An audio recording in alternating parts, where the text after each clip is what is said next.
Queridos amigos e amigas, nossos cumprimentos. Estamos de volta para mais um estudo do Evangelho, particularmente o Evangelho segundo o Espiritismo. No dia de hoje, iremos examinar mais um texto dessa obra clássica da doutrina espírita e também acerca do cristianismo. Eu me refiro ao texto O Espiritismo, texto que se encontra no capítulo 1, estamos estudando paulatina e cronologicamente o capítulo 1 de O Evangelho segundo o Espiritismo. Particularmente no dia de hoje, iremos abordar os itens número 5, número 6 e número 7, que compõem esse tema, o Espiritismo. Portanto, os itens 5, 6 e 7 são, na verdade, 3 parágrafos. Kardec resume, organiza em 3 itens, né? Porque cada item desse, que é um parágrafo, portanto, cada parágrafo desse aborda um tema específico desse título, o Espiritismo, que pode ser lido em conjunto como um texto único, ou aqueles que preferem estudar o Evangelho de maneira mais minuciosa, mais detalhada, podem também estudá-lo de uma maneira mais aí fragmentada, mais aí paulatina, mais aí esmiuçada, que é estudar item por item. Nós resolvemos por estudar os temas. Então, sempre que tem um texto de um tema, mesmo que dentro desse texto, mesmo que dentro desse discurso haja mais de um item ali, portanto, mais de um subtópico, mais de um assunto sendo abordado, a gente quer, na verdade, examinar todo o tema, estudar o tema de uma maneira orgânica, conforme é apresentado na obra já mencionada. Quero cumprimentar, né, todos os amigos que se encontram aí nos acompanhando, cumprimentar aos queridos amigos da Fraternidade Espírita Irmã Sheila, que é a casa espírita que é responsável, né, que responde por esse estudo. Nós estando na condição de colaborador desse estudo, mas esse estudo pertence à casa Fraternidade Espírita Irmã Sheila. Quero cumprimentar aos amigos, portanto, que nos acompanham do canal oficial da FEIS, do canal do Raciocínios Espíritas e tantos outros que se encontram aí nos acompanhando por meio da internet. Quero também, em especial, cumprimentar os amigos que integram esse estudo, porque a gente sabe que tem reuniões presenciais, reuniões específicas com os membros do grupo, nas quais a gente interage de uma maneira mais direta. Então quero cumprimentar os membros que se encontram acompanhando o estudo, fazendo parte dele, porque esse estudo não é resultado apenas do esforço pessoal nosso, mas de várias mãos, inclusive dos colaboradores que nos ajudam nos bastidores e que facilitam a nossa vida para que a gente possa aqui falar sobre o Evangelho, discutir sobre o Evangelho. Então, cumprimento a todos, sem exceção. Bom, o texto O Espiritismo, texto que é um tema abordado por Kardec nesse capítulo 1º, capítulo que tem como tema central não vim destruir a lei, passagem do Evangelho de Jesus, que nós já examinamos essa passagem, esse versículo, o comentário de Kardec. Mais tarde examinamos o texto Moisés, que é o primeiro texto de Kardec sobre o assunto, quando ele discorre, né? Para além do texto Moisés, nós temos o texto O Cristo, que nós examinamos nas 2 últimas semanas, inclusive na semana passada. E hoje a gente entra nos itens 5, 6 e 7, que compõem o texto O Espiritismo. Vamos primeiro ler o texto para a gente começar a se inteirar, a entrar no clima, a se contextualizar a respeito do que é que Kardec propõe, né? E mesmo aqueles que já leram, é interessante ouvir novamente, porque isso faz com que a gente fique mais familiarizado com a proposta. Então vamos aí, afinal de contas, quando o tema é o Espiritismo, a gente tem vários enfoques, várias linhas, várias abordagens. Eu estou até adiantando que eu vou falar um pouco, né? Tem várias abordagens, várias linhas, vários aspectos do Espiritismo, mas aqui é um texto, o Espiritismo, no Evangelho segundo o Espiritismo. Então tem uma conexão com a tradição cristã, com o Evangelho de Jesus e assim por diante. Então vamos lá. Vamos ler. Quem quiser pode nos acompanhar daí, de onde esteja, né, com seu livro. Item 5, começa o texto. O Espiritismo é a ciência nova que vem revelar aos homens, por meio de provas irrecusáveis, a existência e a natureza do mundo espiritual e as suas relações com o mundo corpóreo. Ele nolo mostra não mais como coisa sobrenatural, mas, ao contrário, como uma das forças vivas e sem cessar atuantes da natureza, como a fonte de uma multidão de fenômenos, até hoje, incompreendidos e, por isso mesmo, relegados para o domínio do fantástico e do maravilhoso. É a essas relações que o Cristo faz alusão em muitas circunstâncias, e é por isso que muitas coisas que ele disse permaneceram ininteligíveis ou foram falsamente interpretadas. O Espiritismo é a chave com o auxílio da qual tudo se explica com facilidade. A lei do Antigo Testamento está personificada em Moisés. A do Novo Testamento está personificada no Cristo. O Espiritismo é a terceira revelação da lei de Deus, mas não tem a personificá-la nenhuma individualidade, porque é fruto do ensino dado não por um homem, mas pelos Espíritos, que são as vozes do céu em todos os pontos da terra, e por uma multidão inumerável de intermediários. É, de certa maneira, um ser coletivo, formado pelo conjunto dos seres do mundo espiritual, cada um dos quais traz aos homens o tributo de suas luzes para lhes tornar conhecido esse mundo e a sorte que os espera. Assim como Cristo disse, não vim destruir a lei, mas cumpri-la, o Espiritismo diz igualmente, não venho destruir a lei cristã, mas dar-lhe cumprimento. Nada ensina em contrário ao que ensinou Cristo, mas desenvolve, completa e explica, em termos claros para todo mundo, o que foi dito apenas sob forma alegórica. Vem cumprir, nos tempos preditos, o que o Cristo anunciou e preparar a realização das coisas futuras. Portanto, o Espiritismo é a obra do Cristo, que ele mesmo preside, assim como preside, conforme igualmente o anunciou, a regeneração que se opera e prepara para o reino de Deus na Terra. Bom, amigos, esse é o texto de Kardec, um texto claro, sintético, sucinto, econômico, como Kardec gostava de produzir, como era do estilo de Kardec, da nobreza de Kardec, né, de falar muitas coisas em poucas palavras, né, o poder de concisão, o poder de síntese do codificador, uma clareza diamantina, né, uma lógica e uma clareza, uma didática de aço, e aqui ele apresenta, portanto, a proposta, o Espiritismo.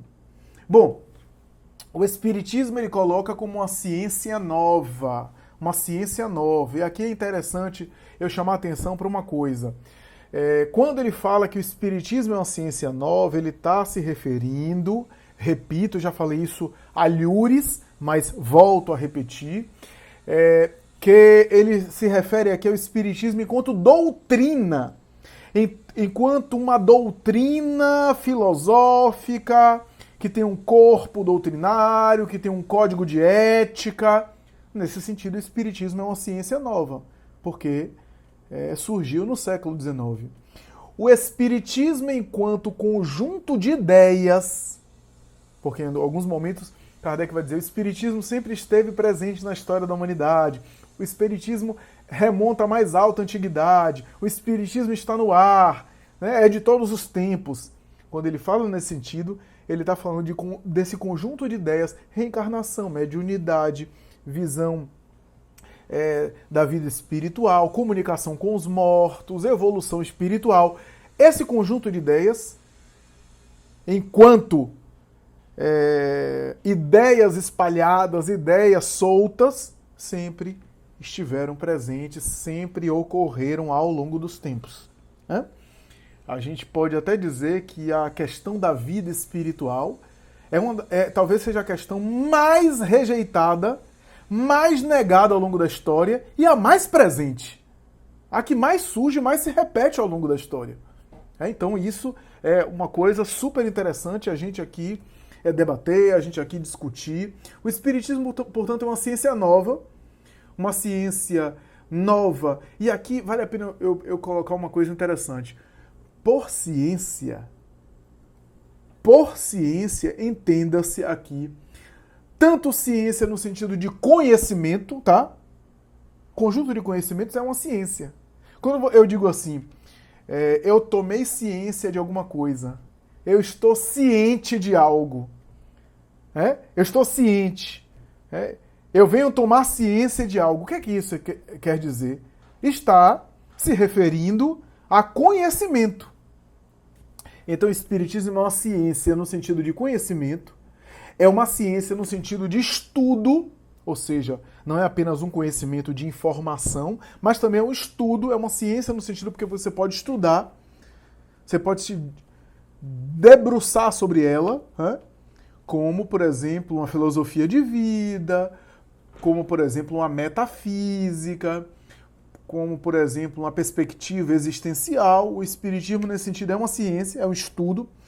E, claro, no sentido mais acadêmico, mais rigoroso, mais estrito senso, o Espiritismo é uma metodologia, né? Porque tem um método, tem um laboratório, entre aspas, que é um laboratório do mundo invisível, que é as sessões mediúnicas, a experiência mediúnica, que pode se repetir através de cujo método nós repetimos a mesma experiência várias vezes e chegamos ao mesmo resultado de replicação. É claro que não é o mesmo resultado como numa química, né, numa experiência química que você junta duas substâncias e tem um resultado. E se você fizer aqui ou no Japão, vai dar o mesmo resultado. Como o objeto de estudo do Espiritismo é o espírito, e o espírito não é uma substância química, é um ser que tem vontade própria, que tem características próprias, que tem uma personalidade, né, uma psicologia.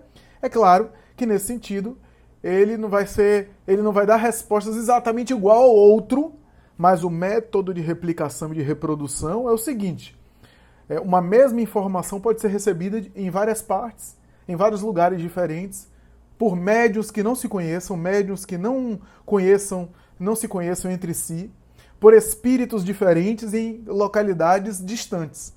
E a gente recebe a mesma informação no sentido de conteúdo, porque a forma de falar, cada espírito tem a sua forma, como cada ser humano tem a sua forma. Mas eu posso falar a mesma coisa que outra pessoa falar, só que cada um com as suas próprias palavras. Eu vou vestir o meu pensamento com as minhas palavras, com o meu estilo, com a minha emoção. Mas o resultado é o mesmo. Então, nesse sentido, o Espiritismo tem um método, o método do controle universal do ensino dos espíritos, também chamado universalidade do ensino. Está lá na introdução de O Evangelho segundo o Espiritismo, que a gente já teve a oportunidade de estudar. Quem está chegando agora pode consultar, pode vasculhar e vai encontrar esse tema sendo abordado, esse tema sendo tratado. O controle universal do ensino dos espíritos. É um texto maravilhoso e clássico que se encontra presente lá na introdução dessa obra que nós estudamos. Kardec, em O Livro dos Espíritos, obra anterior à obra O Evangelho segundo o Espiritismo, e também a obra O que é o Espiritismo, já havia definido a doutrina espírita, e aqui, para quem não sabe, doutrina espírita e espiritismo são a mesma coisa, tá? São sinônimos. O espiritismo significa a doutrina dos espíritos. Doutrina espírita é a doutrina dos espíritos. Então, falar espiritismo ou falar doutrina espírita é a mesma coisa, tá? Então, porque pode ser que algumas pessoas estão começando agora a estudar a doutrina através desse grupo, então a gente precisa também explicar para essas pessoas que acabam de chegar. Kardec já havia tido a oportunidade de definir a doutrina. Ele define assim, está lá em O Livro dos Espíritos. O Espiritismo é uma ciência, veja só, ele diz é uma ciência e não a ciência, tá? O Espiritismo é uma ciência que estuda a origem, a natureza e o destino dos espíritos, bem como as relações que existem entre o mundo espiritual e o chamado mundo material. Então, ele estuda a origem, a natureza, o destino dos espíritos e as relações entre um mundo e outro, entre o mundo material e o mundo espiritual. Esse é o objeto de estudo da doutrina espírita. Ora bem, voltando à questão da revelação, estamos no primeiro capítulo de O Evangelho segundo o Espiritismo, capítulo que fala sobre revelação da lei. Esse capítulo está falando que Deus revela-se através da revelação da sua lei. A lei divina é revelada de maneira gradual, de maneira progressiva, de uma forma gradativa. À medida que o ser humano vai amadurecendo, ele vai tendo mais acesso a partes dessa lei, ele vai tendo mais consciência dessa lei divina, ele vai conectando, ele vai acessando mais essa lei, claro, porque isso é permitido por Deus. É interessante porque eu já fiz essa reflexão filosófica aqui, né? Tudo aquilo que a gente sabe sobre Deus foi revelado por Deus. Tudo aquilo que a gente tem noção de Deus, tudo aquilo que a gente conhece da divindade, é porque a divindade permitiu ser revelado. A divindade permitiu que se revele. Então, tudo aquilo que a gente descobre, que a gente acessa a respeito da divindade, foi a própria divindade que permitiu. Então, ao mesmo tempo que tem um aspecto de progresso do espírito que penetra em camadas mais profundas das verdades espirituais e conhece melhor Deus, tem também o próprio Criador que vai se revelando gradativamente e sutilmente. É, portanto, uma via de duas mãos, né? Então, por que eu estou falando isso? Porque esse capítulo 1 do Evangelho segundo o Espiritismo é para tratar de revelação da lei. A lei é uma, mas ela vai sendo revelada em aspectos, em quantidade. A lei de Deus vai sendo revelada em parcelas, à medida que o ser humano tem condição e tem capacidade de assimilar. Então, por isso que as revelações não se anulam. Se é revelação divina, as revelações não se anulam. Uma é um degrau para outra. Uma é um tijolo que ajuda mais tarde a outra vir. A outra revelação vir. Porque todas as revelações estão revelando uma coisa só. Estão revelando uma única lei. A gente divide as leis em leis morais, leis materiais, para nossa didática, nossa compreensão terrena entender. Para que a gente consiga compreender melhor. Então a gente desmembra didaticamente e entende leis morais, um monte de leis morais, leis materiais. Mas a lei é uma só. Se a lei é uma só, aquilo que foi revelado da lei em uma certa época, uma certa parte da história, quando passa, outra revelação não vem anular aquilo, vem complementar, vem desenvolver, vem aprimorar. Por isso que não vem destruir a lei, vem complementar, vem cumprir. O termo cumprir, a gente já examinou aqui, está no Evangelho no sentido tanto de obedecer, como de complementar, desenvolver, como de exemplificar. E Jesus veio fazer as três coisas. Veio submeter-se à lei, não destruir. Veio completar, complementar, desenvolver. E veio, sobretudo, exemplificar. Então, na verdade, Jesus encarna os três sentidos da palavra: cumprir. nesse sentido, né? Então, peguemos aqui os exemplos da lei material, a lei da gravidade. Isaac Newton, tal, apresenta. Aí depois vem o quê? Depois com o avanço da física, força nuclear fraca, força nuclear forte, eletromagnetismo, né? Aí tem uma série de coisas no universo, né? Hoje, supercordas, buracos negros, quasares azuis, nós temos mecânica quântica, né? O mundo da física do infinitamente pequeno, a dualidade da partícula e da matéria, a teoria da indeterminação de Heisenberg, né? E assim por diante. Uma série de teorias que vieram antes. Anulou a lei da gravidade? A lei da gravidade passou a ser mentira? A lei da gravidade passou a ser agora uma coisa que não é verdadeira, que não existe? Não, só existiu naquele tempo. Agora que vieram outros avanços da física, a física de Isaac Newton agora não dá mais, a lei da gravidade agora não existe. Não, continua existindo. Se é lei da natureza, se é lei divina, permanece. É atemporal. Por isso que não é destruída. Agora, se era um erro histórico, aí é outra coisa. Se era um erro histórico, se era um equívoco, se era um preconceito bobo, aí com o tempo aquilo tende a ser corrigido e eliminado. Houve um tempo que a humanidade toda achava certo ter escravo. Achava certo a escravidão ser uma coisa legal, uma coisa boa. Mas era um erro, era um equívoco. Escravizar outro ser humano. Com o tempo, se demonstrou esse equívoco, essa coisa grave, que em algum momento da história aquilo foi naturalizado pelo nível de consciência, pelo atraso nosso. Então, mas aquilo que é da lei divina, ou seja, aquilo que faz parte da natureza, aquilo que é natural, é atemporal. Está na natureza. A gente revela outros aspectos. Então, quando Pasteur desvendou o mundo microbiológico, o mundo dos infinitamente pequenos, dos micróbios, ele não anulou as coisas que vieram antes. Ele não anulou as conquistas científicas que vieram antes. Porque também na ciência, o cientista está estudando, descobrindo e revelando a lei de Deus no seu aspecto material. As chamadas leis materiais. Então, nesse sentido, há um progresso, há uma coisa progressiva, uma coisa acumulativa, à medida que o espírito humano avança, né? Que ocorre a evolução. E por que eu estou dizendo isso? Porque tanto Jesus fala, não vim destruir a lei, não podia, veio, na verdade, apresentar a lei de Deus e até de maneira completa, de maneira mais complementar, de maneira mais desenvolvida. E o Espiritismo diz a mesma coisa.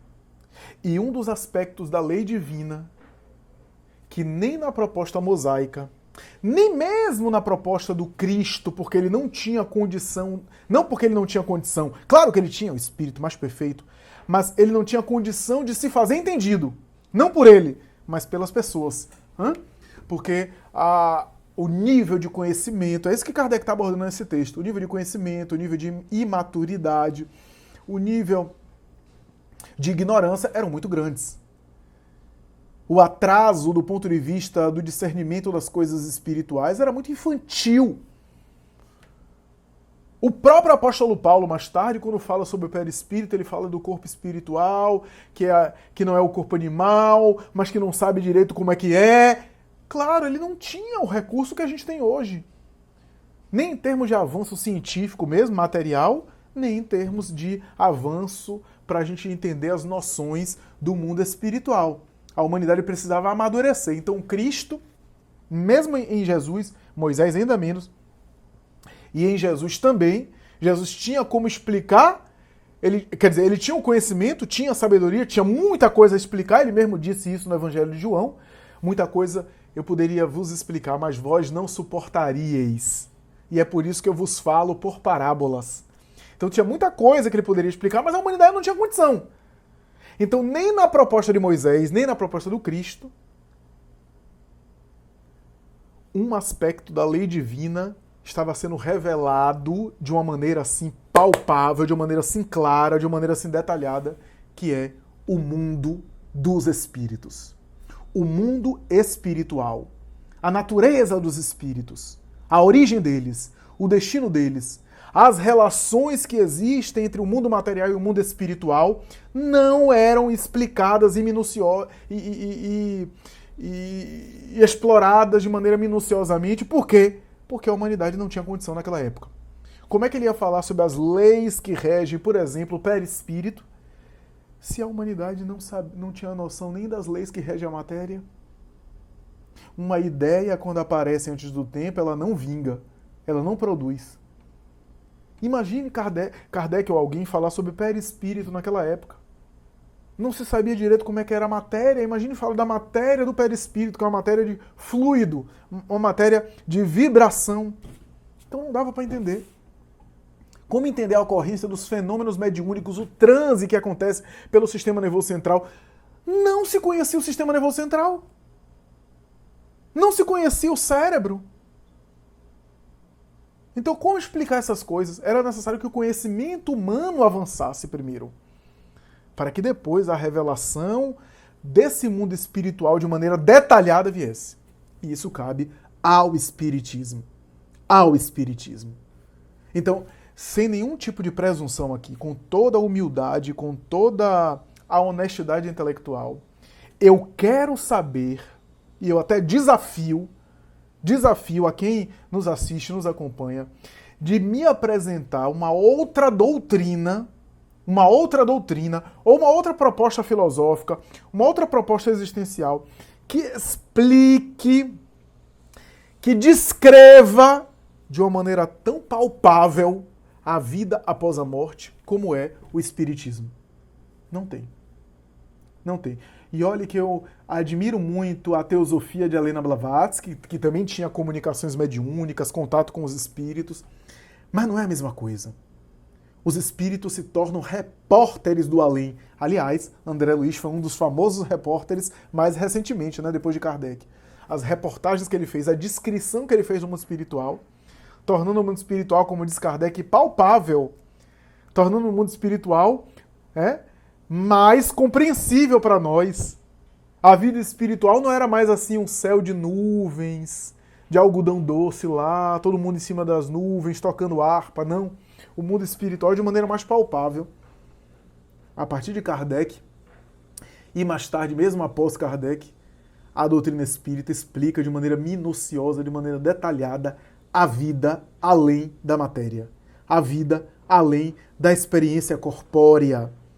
Então, esse é o caráter principal da revelação do Espiritismo. Se quiser, a revelação espírita. A revelação espírita vem revelar isso, de maneira principal, para nós aqui, e é isso que Kardec aborda no texto. O mundo dos espíritos faz parte de uma das leis da natureza. Daí Kardec vai dizer, o Espiritismo tira o mundo espiritual do terreno do sobrenatural. Até porque, veja a palavra sobrenatural. Sobrenatural é alguma coisa que está além do natural. É alguma coisa que está fora do natural, fora da natureza. E tem alguma coisa fora da natureza? E tem alguma coisa fora do natural? Será que aquilo que a gente chama de sobrenatural não é uma coisa natural, só que a gente não consegue compreender?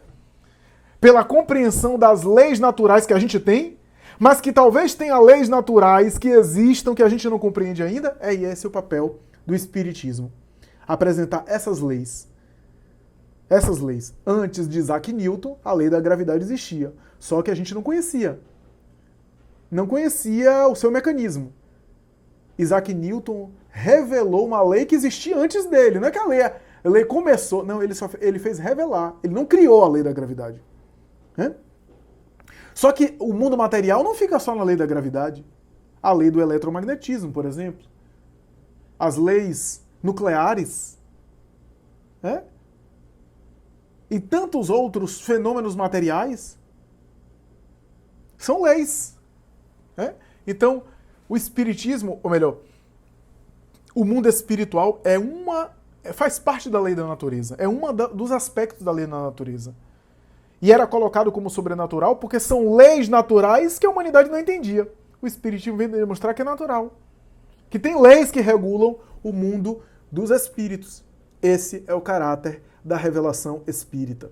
Demonstrar o mundo espiritual, explicar o mundo espiritual, descrever como é que é lá e o que é que nos espera. Afinal de contas, todos nós estamos caminhando para o mundo espiritual. Estamos caminhando para isso. À medida que o tempo passa, o corpo está envelhecendo e a gente está caminhando, a gente está mais perto da desencarnação. Não adianta a gente tentar dourar a pílula e fazer de conta que é a verdade. É a verdade. A gente não vai fazer aqui um culto mórbido do tema, mas é verdade. Todos nós estamos caminhando para a viagem para o mundo espiritual. Cada novo ciclo, cada novo aniversário é na verdade, um ano mais próximo de morrer. Um ano mais próximo da desencarnação. Agora, quando vai ser isso, eu não sei. Eu não sei. Espero que demore, pelo menos para mim. Né? Mas todos nós iremos, mais cedo ou mais tarde, para o mundo espiritual. Então, é algo que nos aguarda. É a sorte que nos aguarda, como diz Allan Kardec. Então, é importante a gente saber como é que é esse mundo espiritual. Porque a gente vai para lá. Essa é a certeza da existência física, é a nossa viagem para o mundo espiritual através da morte. Então, por que não se preparar? Como diz Santo Agostinho, né? Em um outro momento, o ser humano faz tantos seguros, né? Seguros da velhice, trabalha tanto para depois ter seguros, tem previdência, tem seguro de vida, tem uma série de seguros. Só não faz o seguro de eternidade, o seguro da sua imortalidade. Que, aliás, é a única certeza que tem. Certeza que vai se aposentar, não tem. Certeza que não vai morrer antes, né? Certeza que vai precisar de tal ou tal seguro, não tem. Seguro do carro, às vezes não usa. Seguro da casa contra incêndio, etc., às vezes não usa. Mas o seguro da vida imortal, esse é necessário que a gente faça, porque a gente vai. Aqueles que querem, irão. Aqueles que não querem, também irão. É democrático. Tem para todo mundo. Ah, não tem mais vaga. Sempre tem vaga. Então é necessário a gente se preparar. Esse mundo espiritual. E é interessante a gente fazer uma comparação aqui entre a revelação espírita e a revelação cristã, que, na verdade, com o tempo, a gente vai estudar isso e com o tempo a gente vai perceber, inclusive lá para frente, em capítulos lá para capítulo 17 do Evangelho segundo o Espiritismo, entre outros, a gente vai perceber que a revelação espírita e a revelação cristã é a mesma coisa. A revelação espírita nada mais é do que a revelação cristã em uma linguagem adaptada aos tempos atuais, falando de maneira direta, explicando de maneira clara, esmiuçando coisas que na época de Jesus só podia se falar em metáforas, em parábolas, dado o idioma oriental que era todo imagético, né, todo feito de imagens, e dada também a cultura e a capacidade de assimilação das pessoas. Então, a revelação espírita, a gente vai estudar isso mais pra frente, vai constatar isso, que a revelação espírita nada mais é do que a revelação cristã. É uma mesma revelação, só que revelando aspectos diferentes de uma mesma coisa. A revelação espírita é como se tirasse o véu de aspectos de uma mesma coisa que a revelação cristã também tira o véu, mas tira em um outro aspecto. Né? Apresenta aquilo que é essencial e a revelação espírita vai retirar e vai mostrar também os detalhes, os adornos, né? Como se fosse uma imagem e o Espiritismo vai se preocupar com todos os adornos do quadro, com os detalhes, com a cor da imagem, né? E a revelação cristã seria o desenho principal. Então, isso é super interessante, a gente perceber isso. Emmanuel tem uma mensagem muito bonita que ele vai dizer que a revelação mosaica foi o aspecto da lei de Deus da justiça.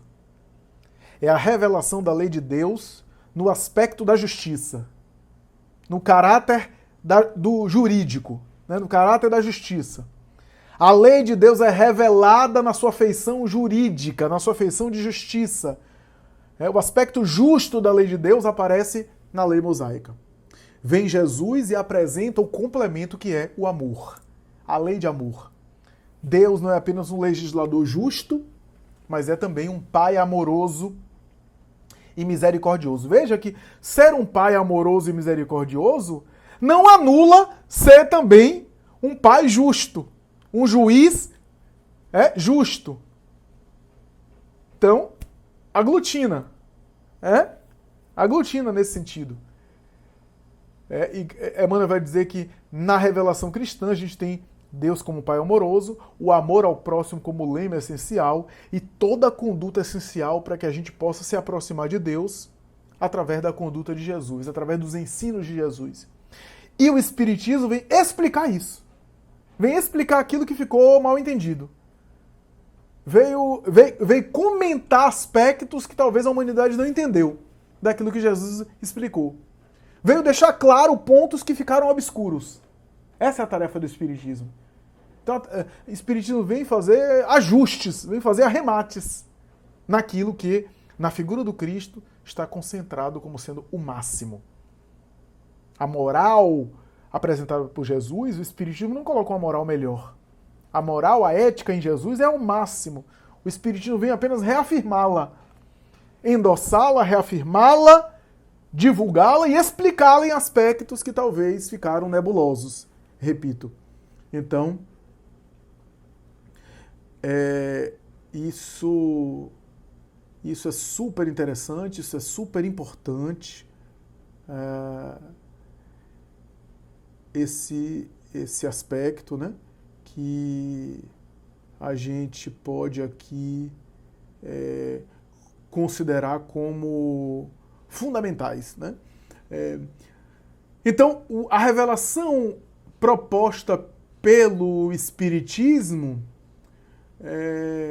vem tirar o véu, revelar, né, tirar o véu do quê? Da noção do mundo espiritual, a noção que a gente deve ter do mundo espiritual. Para quê? Para que a gente entenda determinadas passagens do Evangelho. Então agora você entende por que Kardec fala assim. Em muitas circunstâncias, ele disse isso no texto que a gente leu. Em muitas circunstâncias, Jesus falou sobre esse mundo espiritual de uma maneira sutil, mas a humanidade não tinha noção, não tinha compreensão. É a esse mundo espiritual que Jesus falou de maneira sutil, que muitas vezes ele se referia, falando sobre o reino dos céus, sobre aquilo que nos aguarda, de uma maneira às vezes alegórica, às vezes advertindo, dizendo que determinadas condutas vai produzir pranto e ranger de dentes. Ele chega a dizer isso. Ou então vai produzir bem-aventuranças. Ele fala de maneira sutil a esse mundo espiritual. E é sobre esse mundo espiritual, é a esse mundo que Jesus se refere, que o Espiritismo vem explicar. Para quê? Para dar a chave, como diz Kardec, a chave que falta, sem a qual determinadas passagens do Evangelho ficariam incompreensíveis. Então, essa é a proposta. Essa é a proposta do Espiritismo. Jesus fez alusão sutil a esse mundo espiritual. O Espiritismo veio explicar, porque aí fica fácil, fica mais claro. E aí fica fácil, fica mais claro de entender que quando Jesus falava as parábolas, falava os seus ensinamentos, ele estava falando para espíritos. Ele não estava falando para homens que iam morrer. Homens e mulheres, né, seres humanos que iam morrer. Ele estava falando para espíritos, tá? Joana de Ângeles tem uma mensagem muito bonita que ela vai dizer o seguinte: que não se engane quem ache que quando ele chamou aqueles apóstolos ali na praia de Cafarnaum, ali na Galileia, para segui-lo, que ele estava querendo chamar aqueles indivíduos para fazer uma missão terrena, para realizar uma espécie de serviço ali em Cafarnaum, que é menor do que muitos bairros aqui da minha cidade. Uma cidade pequena, com pouca população. Que tarefa é essa? De alguns poucos anos, a expectativa de vida era pequena, aqueles pescadores morreriam. Seria isso? Essa é a tarefa que Jesus queria convidar? Ele queria convidar aqueles pescadores, na sua maioria pescadores, pessoas simples, quase analfabetas, para segui-lo, fazer um mutirão e sair convencendo pessoas para uma seita temporária? Não. Joana de Ângeles diz o seguinte: ele estava chamando aqueles espíritos para serem colaboradores da sua proposta ao longo dos séculos. Ao longo dos séculos. Então, aquele convite que ele fez é para aqueles espíritos estarem seguindo ele até hoje. Aqueles apóstolos e aqueles discípulos diretos que não apenas seguiram ele em vida, mas que continuaram seguindo ao longo dos séculos, reencarnando e desencarnando e acompanhando o processo evolutivo do planeta. Ninguém que ficou indiferente. Alguns não foram imediatamente, como Públio Lentulus, o senador romano, que só despertou mais tarde e se tornou Emmanuel, o grande espírito evangelizador de tanta gente. Então, e aí, Kardec vai falar sobre a despersonificação da doutrina espírita comparada com as outras revelações. Aí ele vai dizer que a primeira revelação, Moisés, é a personificação. Moisés personifica ali a proposta da primeira revelação. A segunda revelação está concentrada na figura de Jesus.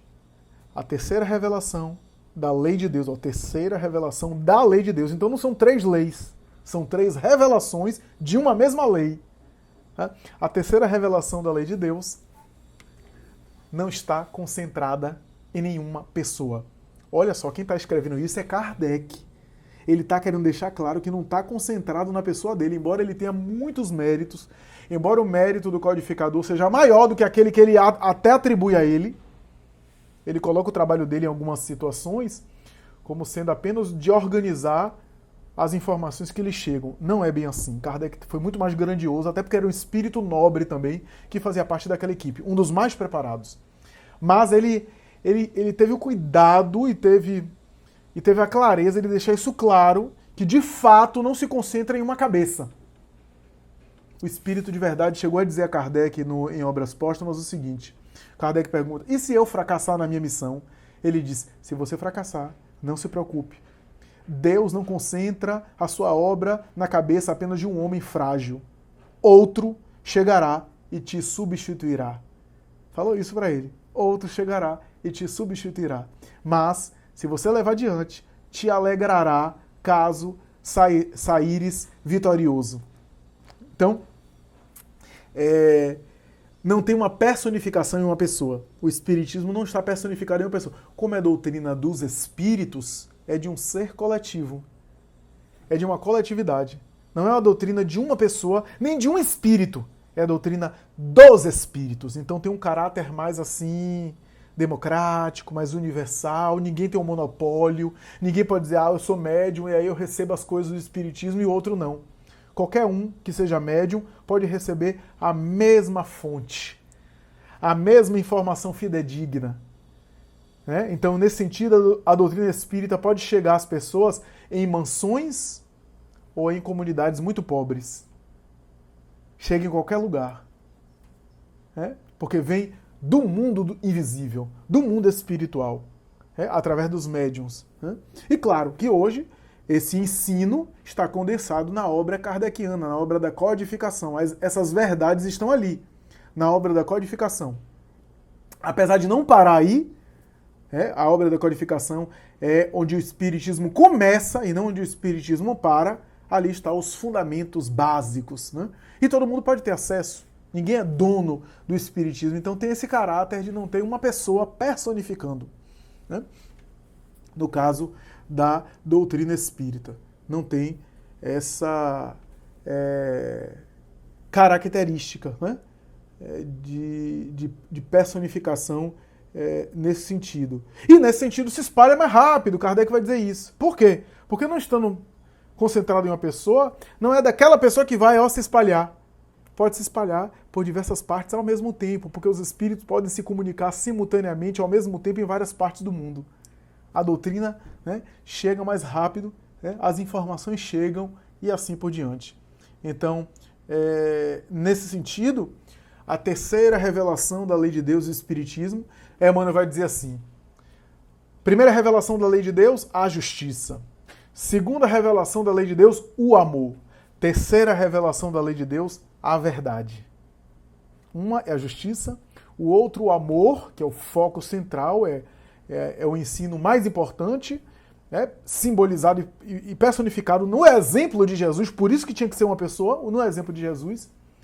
E a terceira revelação, como é de explicar, de esclarecer, de iluminar, de ensinar aquilo que estava mal compreendido, é a revelação da verdade. Que bonito, né? Essa proposta que Emmanuel fez em uma de suas obras, se não me falha a memória, a obra O Consolador. Então, Kardec vem dizer que o Espiritismo não vem destruir a proposta cristã, pelo contrário, vem reafirmá-la, lembrá-la, porque o ser humano esqueceu, porque o cristianismo, como Jesus e os discípulos mais diretos seus que viveram aquele cristianismo puro, aquele cristianismo chamado também paleocristianismo, o cristianismo inicial, foi um pouco perdido, foi um pouco distorcido, o Espiritismo vem também ressuscitar isso, proposta que Lutero tentou, conseguiu em parte, mas depois a reforma, segundo os historiadores, caiu nos mesmos erros da fé romana medieval. O Espiritismo tem a proposta de resgatar, de recuperar a essência do cristianismo, aquela vivida por Jesus e pelos seus discípulos diretos, explicar as metáforas, as alegorias, que hoje a gente tem condição de entender aquelas metáforas. O ensino, portanto, é claro, é direto, é esclarecer, afinal de contas, muita gente não aderiu às verdades espirituais ou a alguma espiritualidade por não entender as alegorias e as metáforas, ou até por considerá-las erradas, E, claro, Kardec conclui a obra falando que o Espiritismo cumpre a promessa do Cristo. O Espiritismo cumpre as promessas do Cristo, porque o Cristo disse que em algum momento ele próprio iria pedir ao Pai para que o Pai enviasse algo a fim de explicar a gente. Então o Espiritismo cumpre, não tem outra proposta que cumpre tão bem essas promessas de Jesus. Aliás, o próprio Espiritismo é uma promessa do Cristo. Interessante isso, né? O Espiritismo não apenas cumpre algumas profecias de Jesus, mas ele próprio é uma profecia de Jesus, que a gente vai ter oportunidade de estudar mais detalhadamente quando a gente falar sobre a promessa do Consolador, né?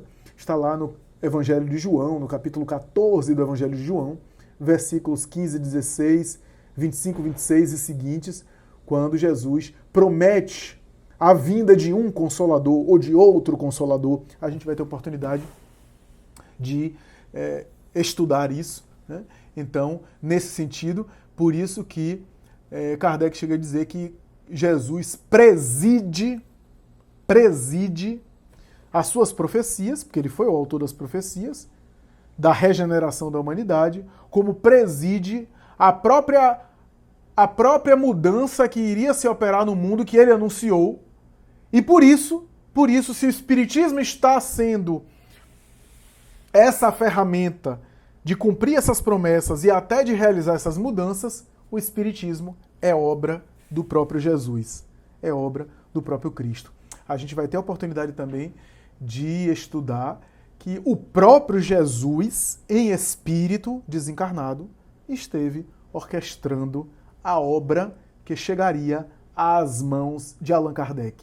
Que ele próprio, Jesus, liderava aquela corte, aquela falange espiritual ligada a Allan Kardec, que se comunicava com Allan Kardec, tinha as mãos do próprio Jesus por detrás. Mas isso é um capítulo à parte, isso é um outro tema que a gente vai ter a oportunidade mais tarde de examinar oportunamente. Concluo o meu comentário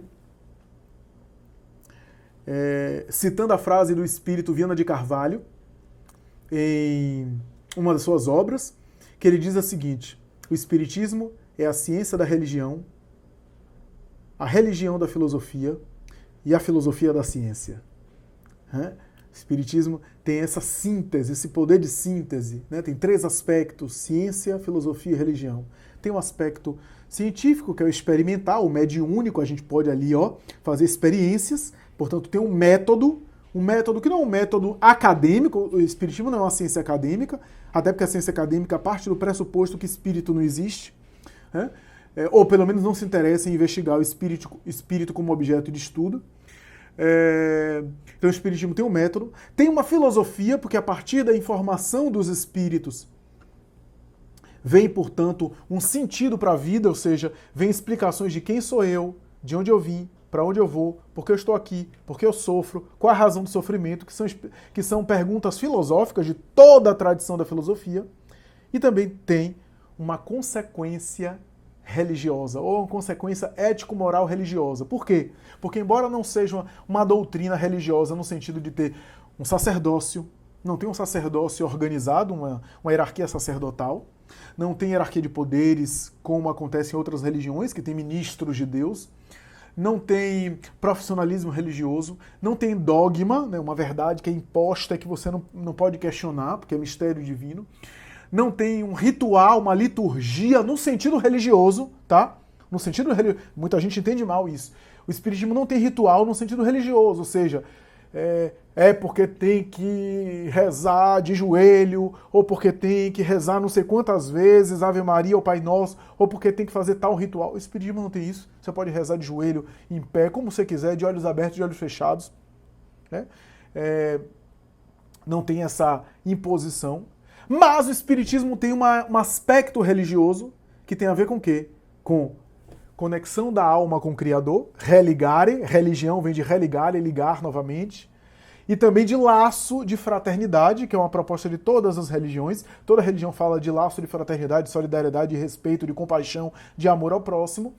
Então, nesse sentido, o Espiritismo também tem esse aspecto, tem esse caráter, e também tem os fundamentos básicos de todos os sistemas religiosos. A prece, caridade, amor ao próximo, ajuda, né? A questão da alma, a sobrevivência da alma, né? Que é também presente em todas as propostas religiosas. A ideia da imortalidade da alma, né?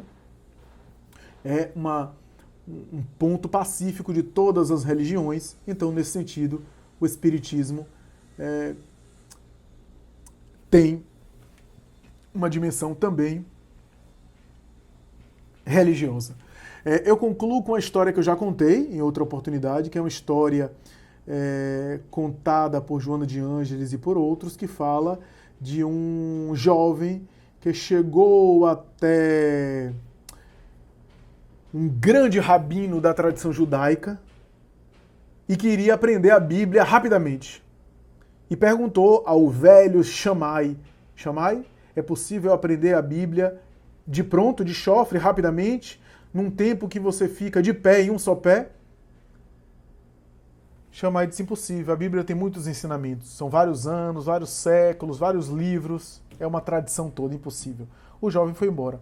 Foi até um outro rabino sábio, Hillel, e disse: seria possível o senhor me explicar toda a Bíblia em um tempo rápido, num período em que eu ficasse de pé, num só pé? E Hillel respondeu: toma postura, toma posição. E ele tomou. E quando tomou posição, Hillel disse: ama.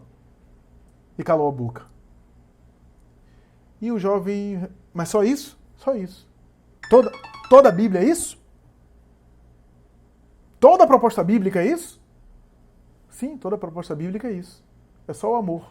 Ama. E por que tantas páginas, tantos livros, tantos capítulos?